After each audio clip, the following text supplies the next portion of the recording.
Your nervous system made a decision about you a long time ago. Not a conscious decision. Not one you chose or could have argued against. A quiet, efficient, deeply embedded conclusion that was drawn from the pattern of your earliest experiences.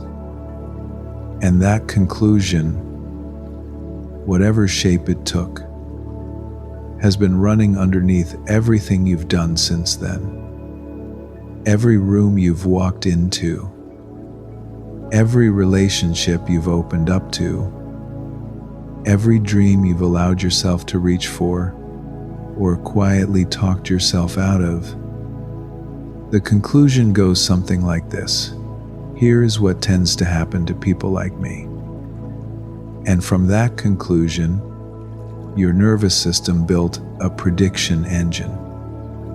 One that is constantly, silently working ahead of you, scanning every new situation for familiar signals, generating a likely outcome before the outcome has had a chance to form, and subtly directing your behavior toward the reality it already expects. This is not pessimism. This is not a character flaw. This is the architecture of a mind that learned, from experience, how to protect you.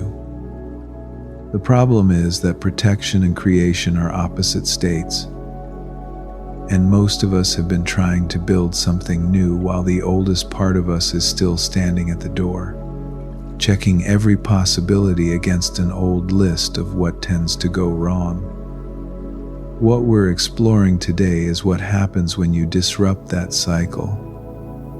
Not through willpower, not through the exhausting performance of forced positivity, but through something much more subtle and much more powerful: the deliberate, practiced, accumulated shift in the internal state you bring to experience before it unfolds. Acting as if everything works out, not as a phrase, as a nervous system posture, a felt sense, a frequency.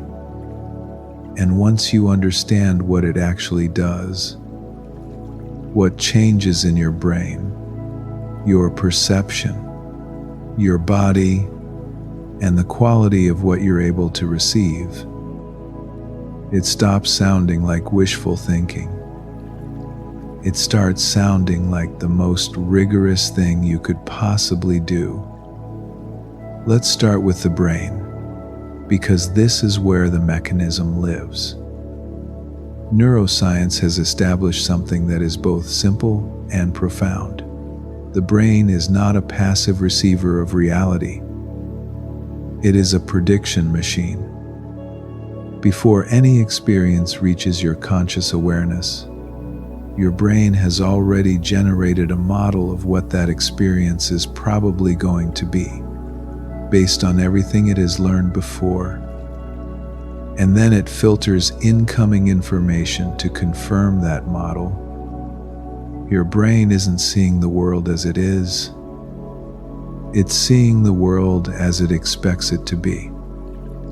A researcher named Lisa Feldman Barrett has spent decades studying how the brain constructs experience, and her work has profoundly complicated the old idea that emotions are automatic reactions to events. What she found is that emotions are predictions. Your brain anticipates the emotional content of a situation before it arrives, based on your body's previous patterns, your past experiences, and the meaning you've made from them. And then it constructs the emotional experience accordingly. Which means the feeling of dread you carry into a difficult conversation is not a response to what's happening. It's a prediction of what happened last time, and the last time, and the time before that. It's a very sophisticated, very faithful reconstruction of an old pattern. being served to you in a new context. And here is what that does to your capacity to see. There is a famous psychology experiment in which participants were asked to watch a short video and count the number of times a basketball was passed between a group of players. Most of them counted correctly. And most of them, when asked afterward whether they noticed anything unusual in the video, said no, until they watched it again and saw, moving clearly through the center of the frame, a person in a full gorilla suit. The gorilla was not hidden. It walked through the middle of the scene for a full 9 seconds.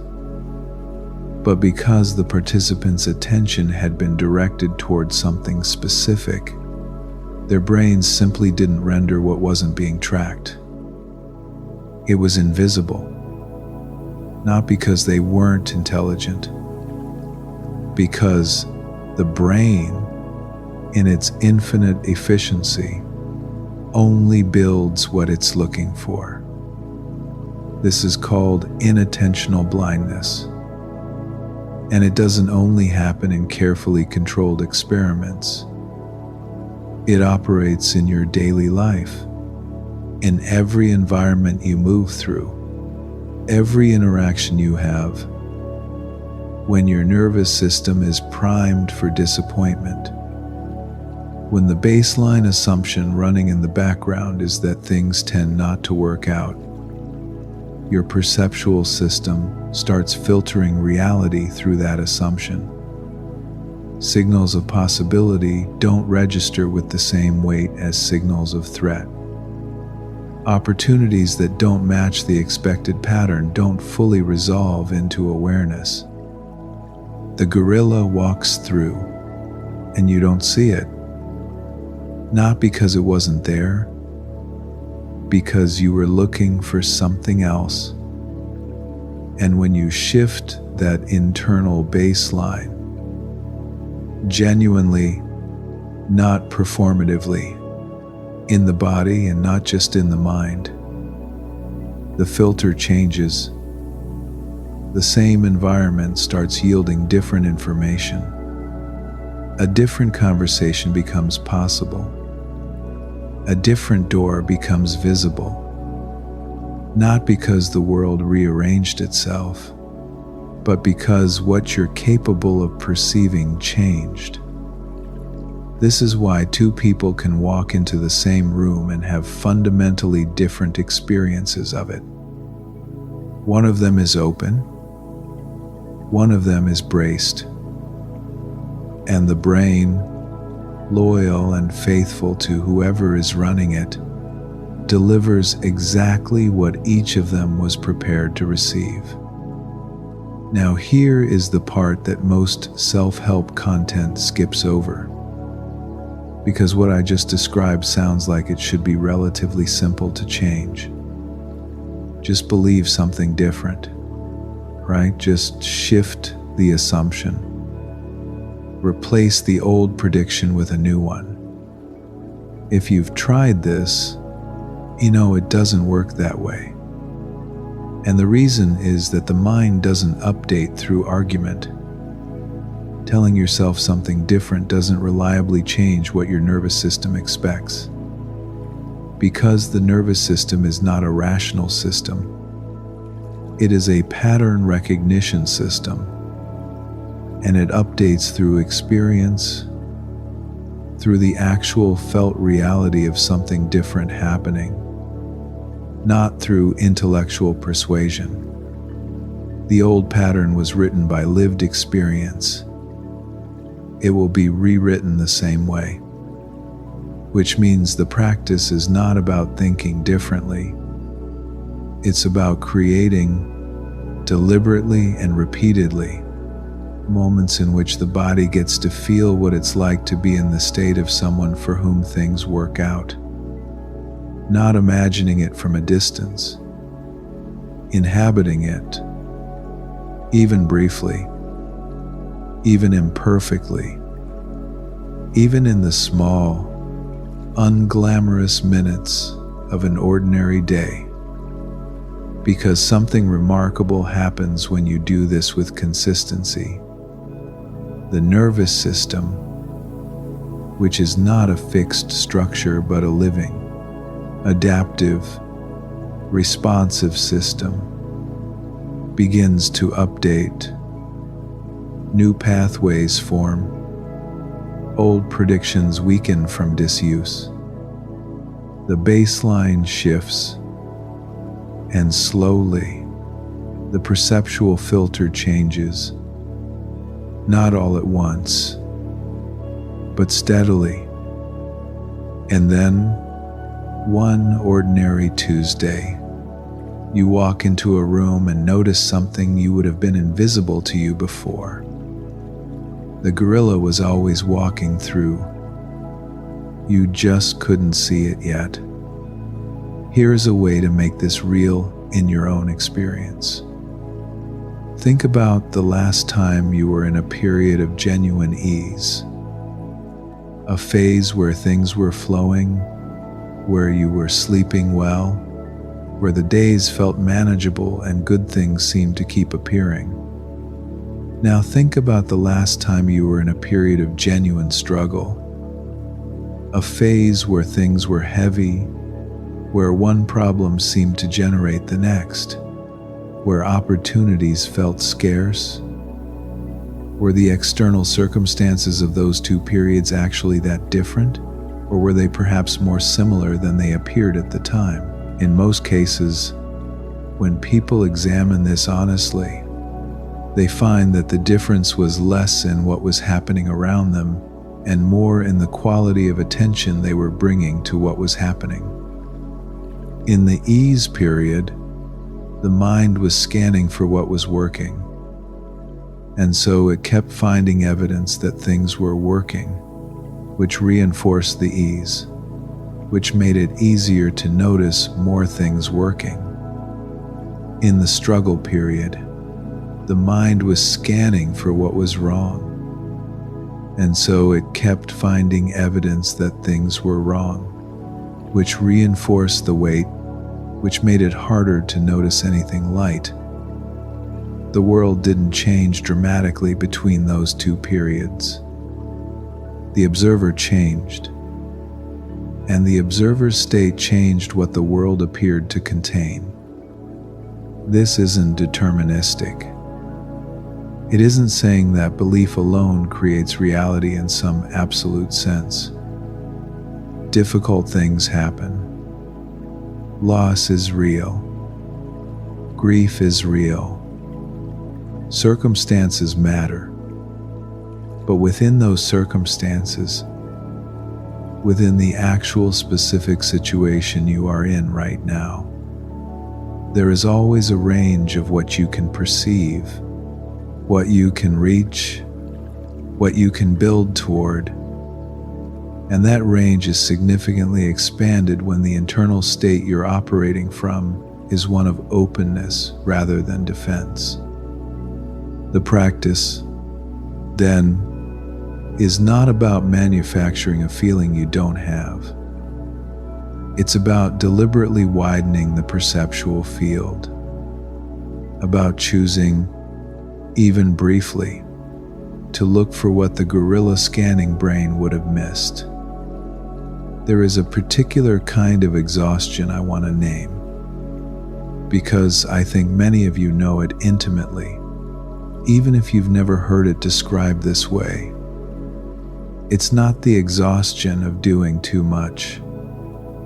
It's the exhaustion of not letting yourself fully want something, of standing at the edge of something that could be wonderful and holding back just slightly, just enough to maintain what feels like a safe distance from the possibility of disappointment. Investing in the thing, but not completely. Hoping for the outcome, but not openly. Keeping one part of yourself back, just in case. And it feels like maturity. It feels like wisdom earned from experience. It feels like the only sane response to a life that hasn't always been gentle. But what it actually is, underneath all that reasonable-sounding logic, is a form of chronic self-protection that has quietly become a ceiling. Because you cannot build something fully while simultaneously protecting yourself from the full weight of it. The two postures are mutually exclusive. You can hold back, or you can build, not both, not at the same time.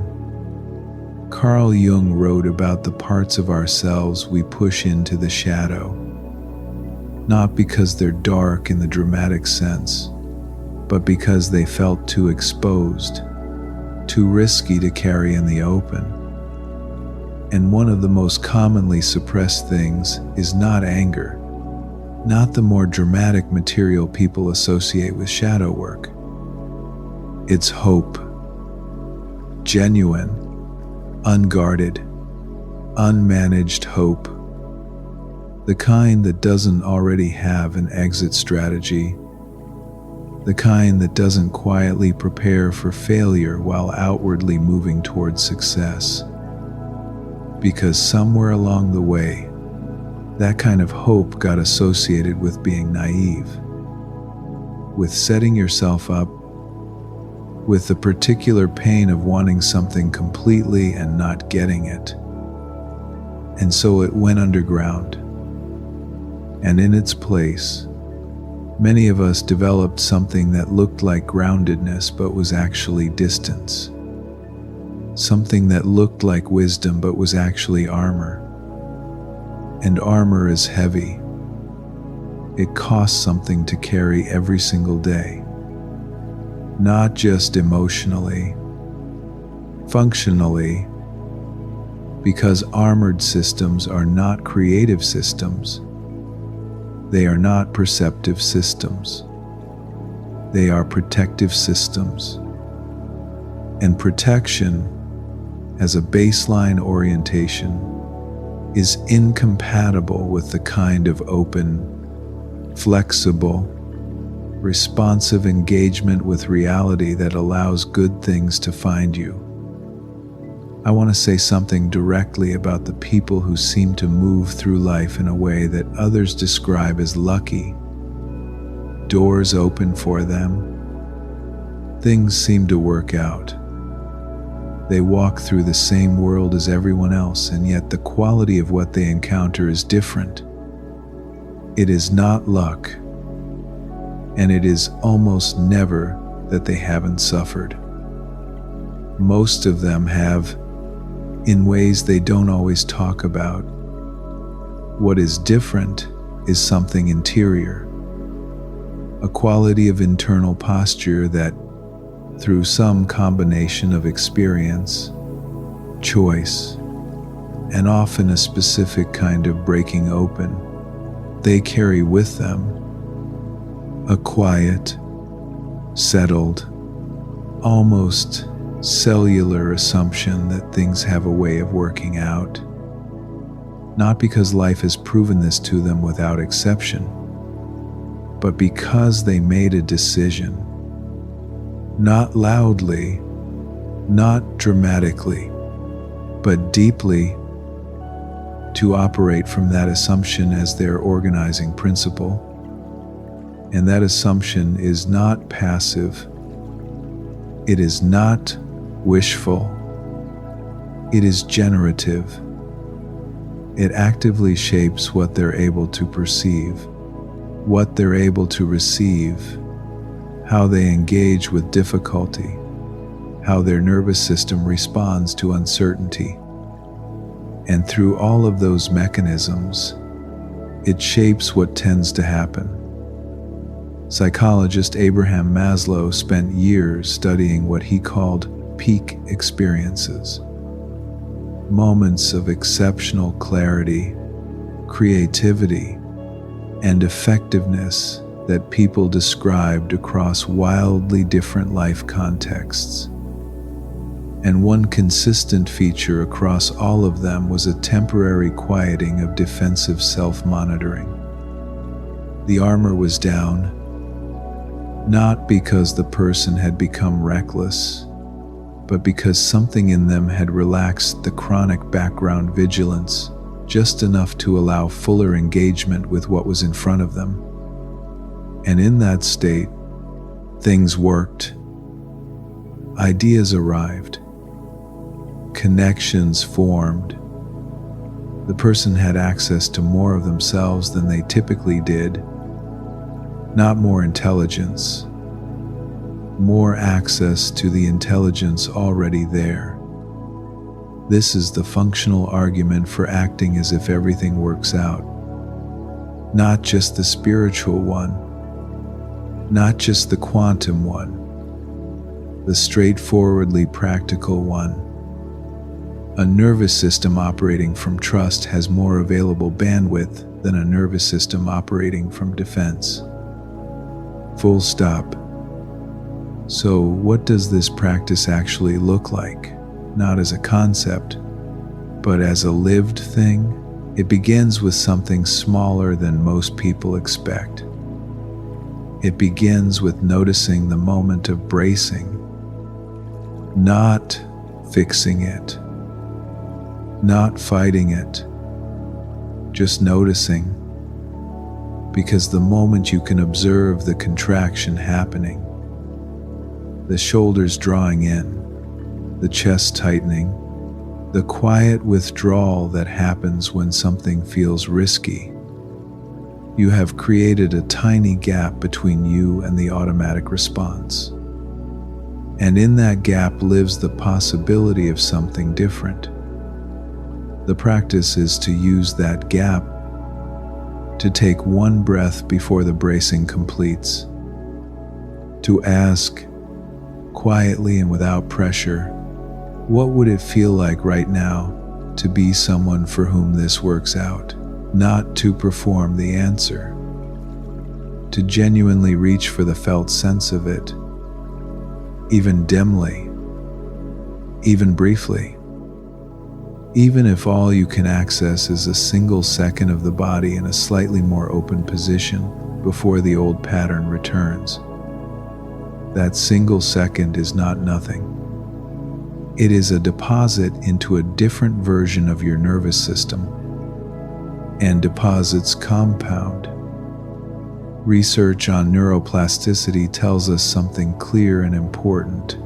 The brain changes through repetition, and particularly through repetition paired with genuine emotional experience.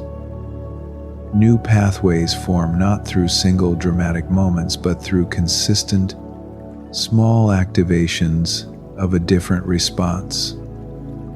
Each time you catch the bracing and choose even a moment of openness instead, you are laying down a new track. Thin at first, barely visible, but the next time slightly more worn, and the time after that, a little easier. This is not transformation through willpower. This is transformation through accumulation, through the quiet, unglamorous discipline of choosing openness again and again, in the small moments, until the open state becomes the system's new default rather than its occasional exception. Let me say something about what that state actually feels like in the body, because we've spent time on the mechanism and the science, and at some point the thing has to land somewhere you can touch. Think of a moment, even a brief one, when you weren't managing the outcome, when you weren't already writing the ending in your head before the story had a chance to unfold, when you moved through something with a quality of ease that you didn't have to construct.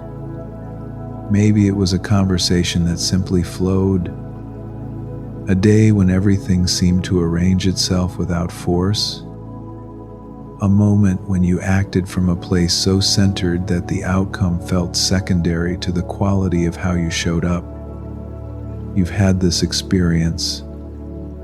Every person has. And what was different about it wasn't the circumstances. The circumstances were not necessarily easier. The stakes were not necessarily lower. What was different was that something had released.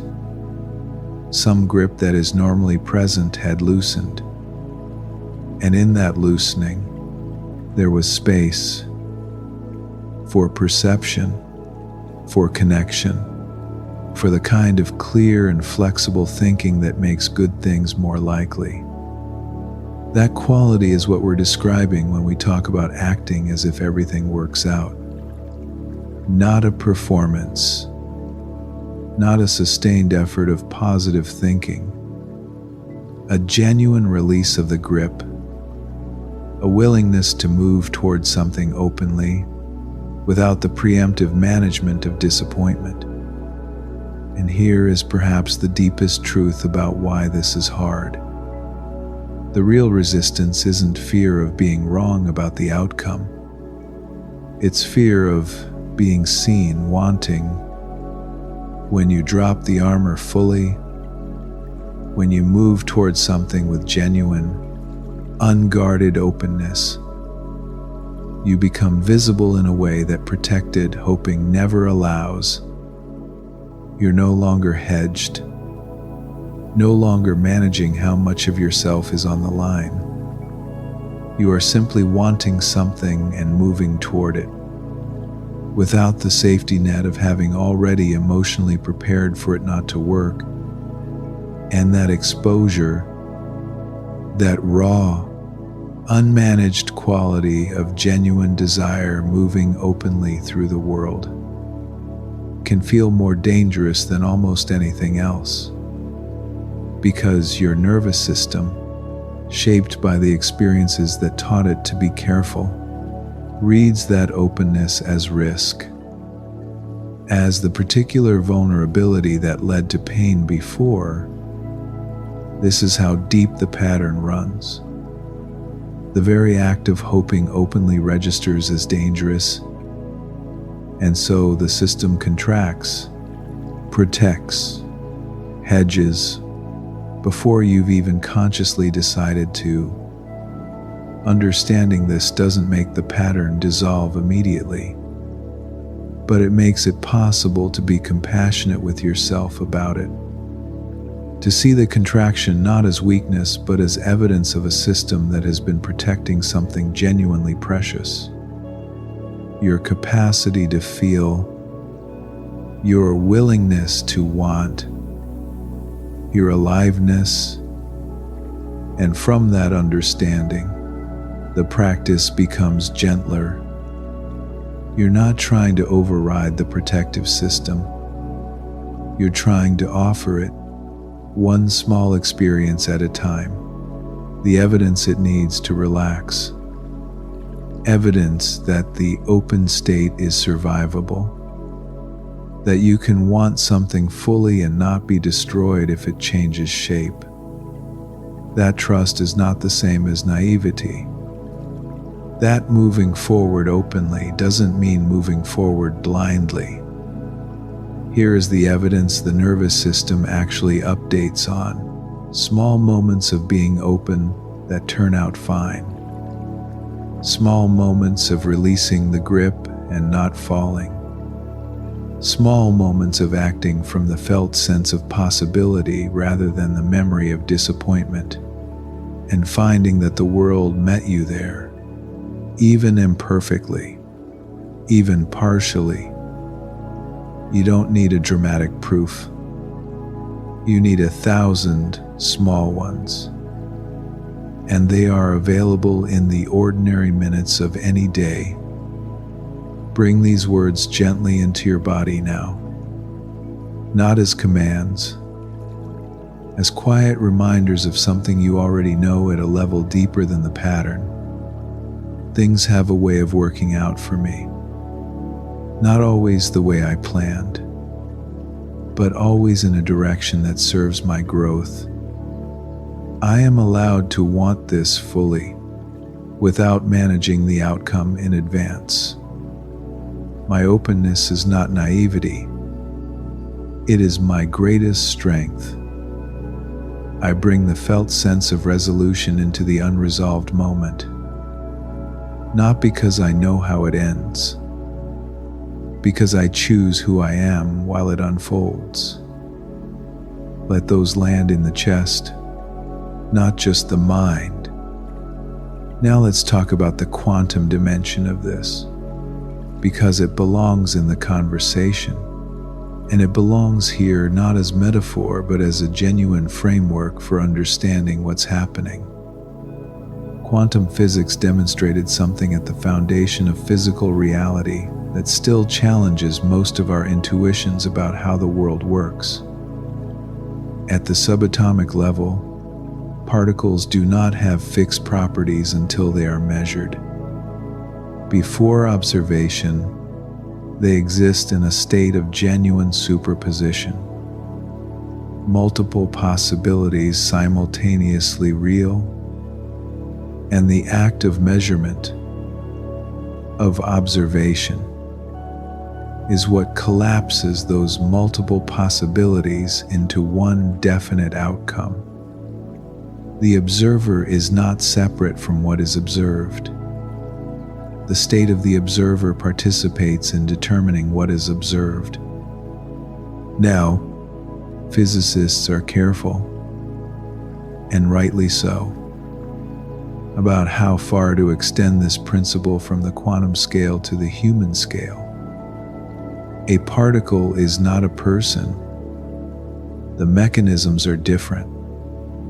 The translation is not direct, but the underlying principle has traveled far from physics labs, and it has settled into the middle of consciousness research, psychology, and the study of human perception.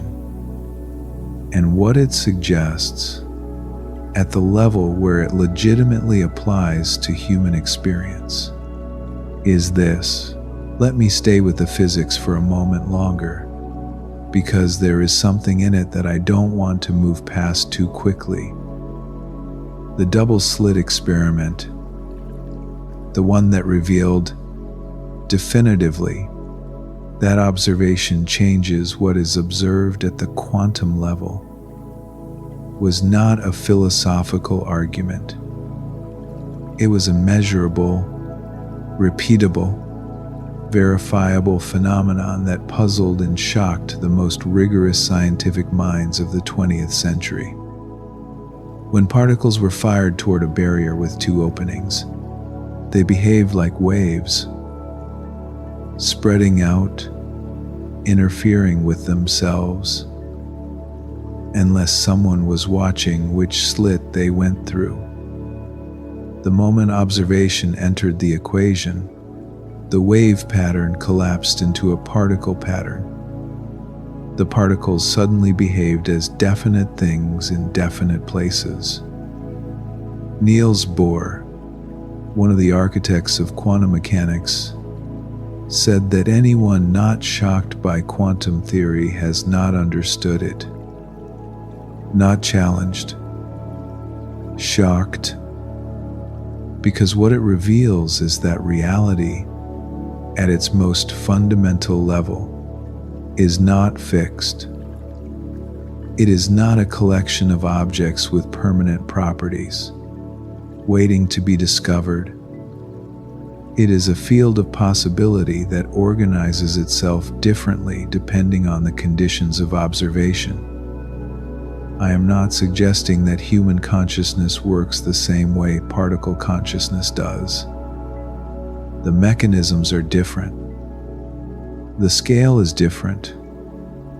Physicists themselves are careful about this translation. But here is what we do know about human perception. Confirmed through decades of psychological research, you do not receive reality neutrally. You receive a version of reality that your perceptual system has constructed based on what it was primed to look for. The internal state you carry into an experience shapes what of that experience you can receive, register, and respond to, and that shapes what you do next. which shapes what happens after that. You are not a passive observer watching a fixed world. You are a participant in an ongoing construction. And the quality of your participation, the state of the observer, matters enormously. You are not a passive receiver of outcomes.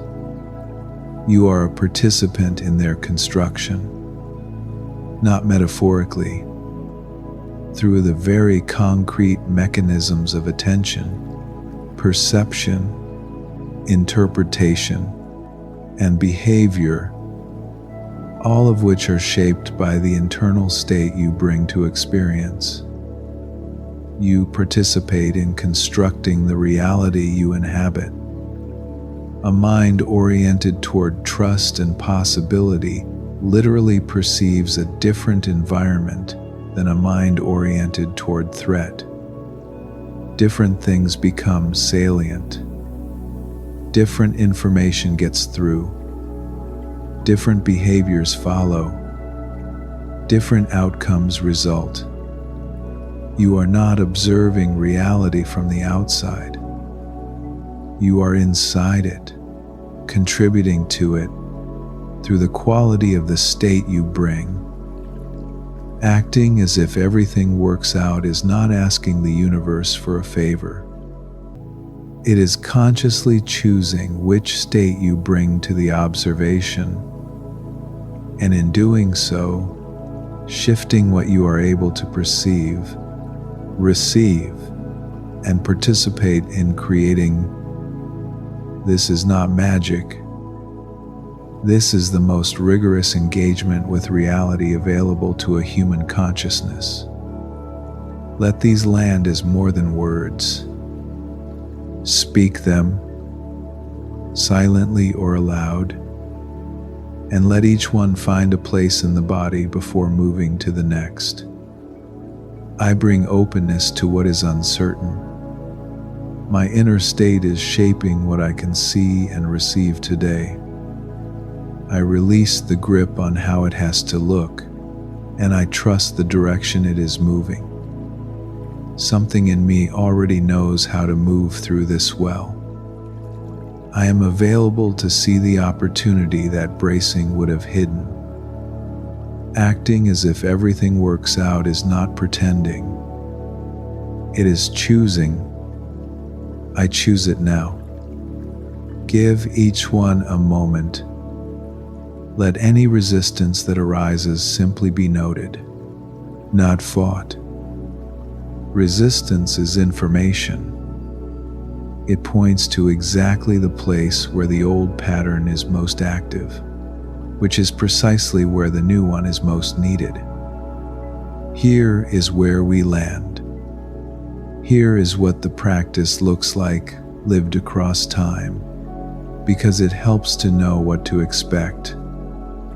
In the first days, the effort will be conscious and somewhat awkward.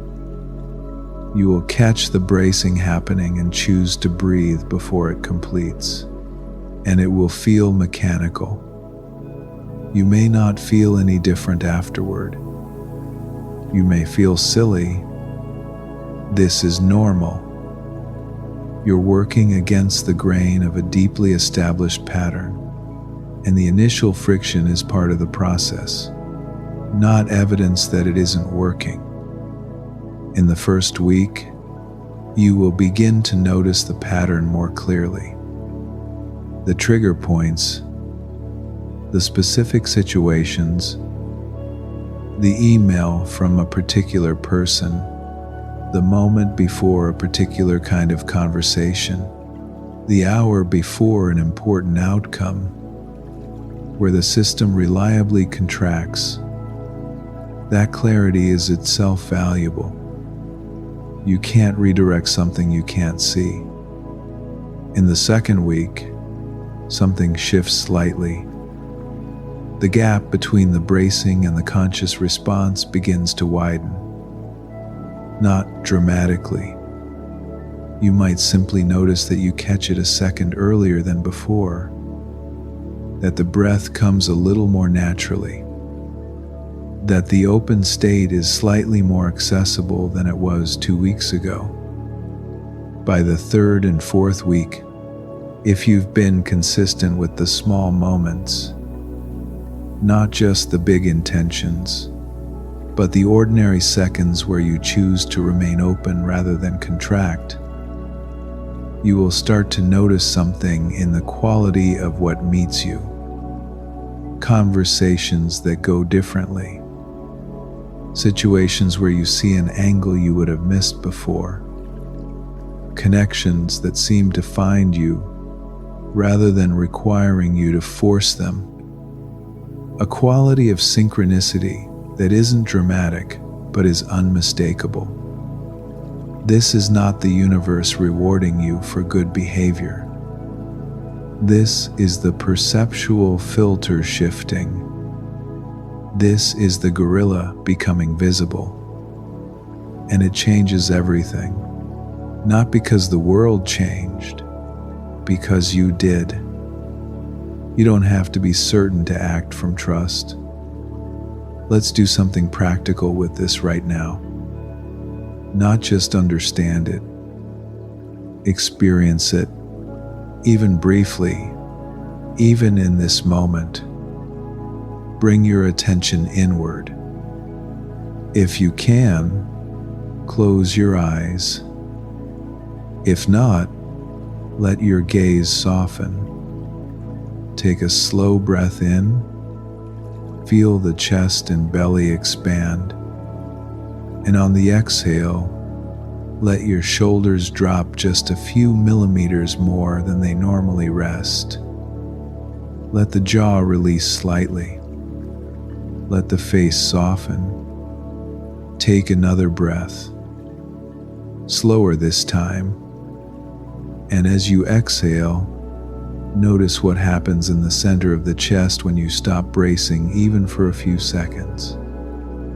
There may be a feeling of expansion, or something releasing, or simply a quality of less tension, less holding, less of the subtle effort of protection. Now bring to mind one area of your life where the bracing is most present. Not to fix it, not to visualize a specific outcome, just to notice, what does it feel like in your body to be in this situation while bracing? Where does the tension live? What shape does it take? And now, gently, without forcing anything, without performing an emotion you don't have, allow yourself to ask, what would this feel like if I genuinely trusted that it was working towards something good? Not knowing how, not knowing when, just the felt quality of trusting that the process is on your side.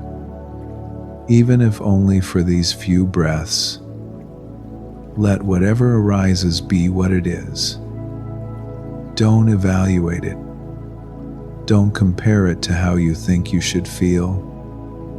Just notice the quality of the body when it is, even briefly, operating from trust rather than defense. This is the state. This is the internal posture we've been describing. And your body already knows it. You aren't learning something new. You are remembering something available. Come back to the conversation when you're ready. Carry something of that quality with you. You don't have to have resolved every old wound, eliminated every old fear, dismantled every piece of armor you've built. The practice doesn't require completion before it begins. It requires only a willingness to start. Start small. Start with one breath before the bracing completes. Start with one moment of reaching for the felt sense of things working out before you talk yourself out of it. Start with the act of noticing, without judgment, when the grip tightens, and then, very gently, from that noticing, choosing to stay open for one breath longer than you usually would. That is the beginning, and beginnings compound. The nervous system that once defaulted to bracing can, through accumulated small experiences of chosen openness, begin to default to something else. Not overnight, not without regression, but steadily in the direction of a life that is less managed, less armored, less shrunk down to the size of what feels safe, and more alive, more open, more able to meet what is actually there.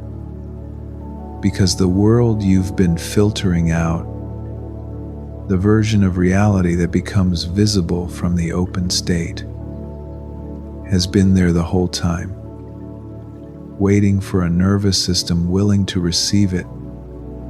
You don't have to become someone different to access it. You simply have to stop preventing yourself from being who you already are when the grip releases. That version of you, the one that moves without the chronic brace, that sees without the filter of anticipated loss, that acts from the felt sense of possibility rather than the memory of disappointment. That is not who you need to become. It is who you are when you stop protecting yourself from yourself. And you can choose that. Now, not perfectly, not permanently, but now, in this moment, in the quality of state you bring to the very next thing in your day. Let's talk about what the armor costs in the most ordinary context. Not in the big moments, the job interviews, the important conversations, the turning points. In the small ones, the armor costs you the ability to fully enjoy things that are going well. Because the same system that braces against disappointment also mutes the fullness of delight. The same protective distance that keeps you from feeling the crash of a loss also keeps you at arm's length from the complete aliveness of something wonderful. Protection is not selective. It protects against everything. And a life lived with the armor on is a life experienced through glass. Visible, present in some technical sense, but never quite in direct contact with its own depth. The armor costs you in relationships, because people can feel the managed quality of protected presence. They can sense when someone is there without being fully there, and they respond to that sensing, not with judgment, but with a matching kind of distance, a mirror of the protection they're being offered, which creates a particular loneliness that many people have lived with for so long they've stopped noticing it as loneliness. They've accepted it as simply how intimacy feels. The armor costs you in creative work, because creativity requires a quality of engagement that management cannot produce. You cannot control what you're making while also making it freely. You cannot hedge and create at the same time.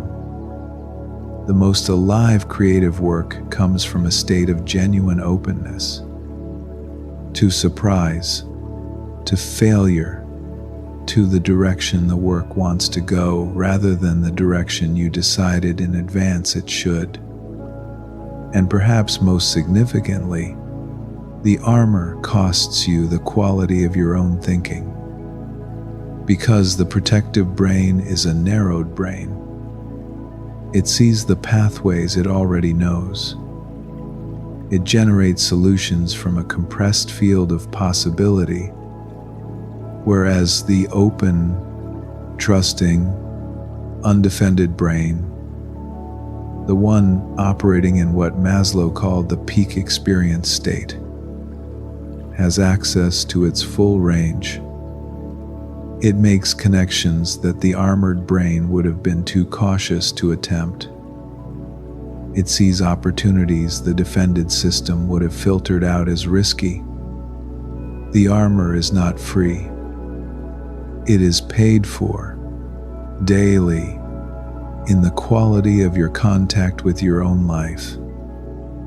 And the practice, the slow, small, accumulated practice of choosing openness moment by moment, is how the debt begins to be repaid. Here is something specific about the way this works in the nervous system, because understanding the mechanism makes the practice feel less like an act of faith and more like a sensible application of how you're built. Your nervous system operates through feedback loops. The state you're in influences what you perceive. What you perceive influences what you do. What you do influences what happens. And what happens influences the state you're in next time. This is a circle, not a line, and it can spiral in either direction. When the initial state is one of contraction, of anticipated failure, of preemptive protection, the loop tends to spiral toward more evidence of things not working out. Not because the universe is cruel, because the contracted system is perceiving, behaving, and responding in ways that make certain outcomes more likely and others less visible. When the initial state is one of openness, of genuine, practiced trust that things tend to work through, the loop spirals differently. Perception widens, behavior changes, different possibilities become accessible, and the evidence that accumulates is different evidence. This means that the choice you make about your internal state in any given moment is not a small thing. It is the beginning of a cascade. It is the first input into a feedback loop that will generate its own momentum. And while a single moment of openness will not reverse years of bracing, 10 days of small moments will begin to shift the baseline. And 30 days will shift it measurably. And 6 months will change what the word ordinary means for your life. You are not waiting for proof before you begin. You are beginning so that proof can accumulate. One more thing about the people who seem to move through life with a quality others call lucky or magnetic or charmed. The ones for whom the right things seem to show up, for whom doors open, for whom difficulty doesn't seem to stick the same way. These people are not extraordinary in their external circumstances. What they have, almost universally, is a practiced relationship with trust. Not trust in some specific outcome, trust in the process, trust in their own capacity to navigate whatever comes, trust that the path forward exists even when they can't yet see it. And that trust is not a genetic gift. It is a learned posture, accumulated through decision after decision, over time, to choose openness rather than contraction when the reflex would have been to close, to choose the felt sense of possibility rather than the familiar gravity of fear, to refuse, quietly and persistently, to let the older pattern be the final word. The invitation is the same for you. Not to perform the trust you don't feel yet, to to practice the small version of it until the larger version becomes available. To choose, one moment at a time, the state that a nervous system oriented toward life would naturally inhabit. It is possible for you, not eventually. Now, one final thing worth naming as we close. The practice of acting as if everything works out is not a practice of pretending. It is not a refusal to acknowledge difficulty, or a spiritual bypassing of genuine pain, or a manufactured performance of feelings you don't have. It is a practice of choosing, from moment to moment, which part of reality you are most committed to perceiving.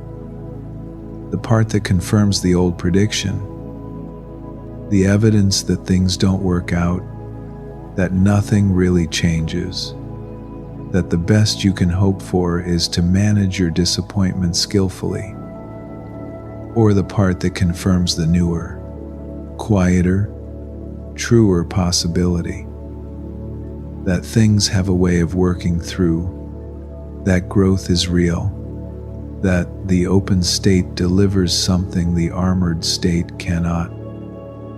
Both things are present in reality at any given moment. The gorilla and the basketball passes exist simultaneously. The question is which one you're looking for. And that is, genuinely, a choice. Not always an easy one. Not one you make perfectly or permanently. But a real choice, available in every ordinary moment of an ordinary day. Choose the open state, not because you're certain it will work, because you have finally understood what happens inside you when you do, because you deserve to move through your own life without the weight of chronic preemptive management, because the full version of your intelligence, your creativity, and your perception is only available when the armor is down. Because somewhere in you, beneath everything that learned to be careful, there is a version of you that knows things work out. Trust that version. Let it move. Let it be seen. And watch what becomes possible when you do. Act as if everything works out. Not because you know it will, because you finally understand what happens inside you when you do. And watch what that changes.